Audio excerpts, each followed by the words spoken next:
Hey, it's Pastor Mike responding to a number of emails and questions that have come in about tithing. And it seems like a perennial question that people have, and so let me address that. Tithing, we call it that when we talk about the giving that takes place on the weekends at church. But tithe itself, the word tithe means a tenth. And a lot of people look at the Old Testament and they say, well, it taught tithing in the Old Testament. I suppose that's what we're supposed to do in the New Testament church. Certainly I'm in favor of us being responsive to God's New Testament commands to give, but we do need to make a distinction between tithing in the Old Testament and giving in the New Testament. There were actually several tithes in the Old Testament. The first tithe had to do with the Levitical payroll. The Levites, 1/12 of the nation, had to have their income because they didn't have an inheritance in the land.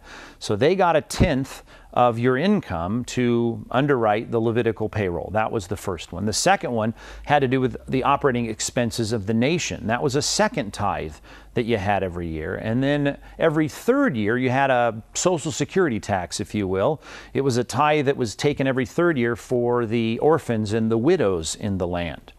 And then by the time of the New Testament, you had the temple tax, a 2 drachma tax that was exacted on the people for the temple, the reconstructed temple. In all, you had about 25% of your income going as a mandatory obligated tax, if you will, to the nation. Now remember, these were given in a theocratic setting, and that's an important thing to remember. And like us in our governments today, we have to give an obligatory tax, and we have to pay it. It comes out of our pocket for a lot of the same things, to pay for our leaders, to underwrite the expenses of the nation, to take care of Social Security and the needy and the poor, and also, you know, whatever projects might be levied on our house and our property taxes. It's not much different than Bible times. But what a lot of people miss is that throughout the Old Testament, there was also another kind of giving. It was called free will giving. It was the offering. Some people still use that phrase, tithes and offerings. Tithes were an obligatory tax in the Old Testament theocracy. Offerings were given as God prompted people's hearts to give. Now, the New Testament, a lot of people would say, well, we don't have the tithe, but we do have the offering. And that's not entirely true. Because in the New Testament, we're commanded in Galatians 6:6 that we have to give to our teacher, to those who spiritually feed us in the church. It is required that we give an offering. The New Testament, though, doesn't tell us how much. It then relies on the principle of the Old Testament free will offering.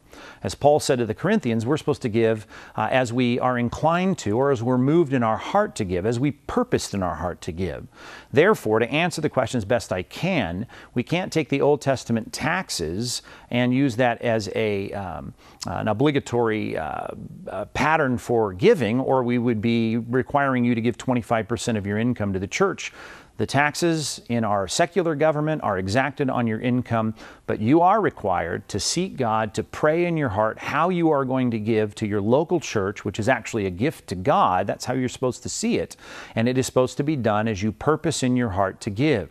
Now, a lot of people recommend, hey, a tithe is a tithe, and there was a tithe before the Mosaic Law and before the theocracy of the Old Testament, and that's true. We see Abraham doing that kind of thing with Melchizedek. It's not a bad rule of thumb, and a lot of times that's a good place to start if we don't know where to start, is to say, let's try and see about praying before God, about 10% off the top to God as an act of worship. That's great.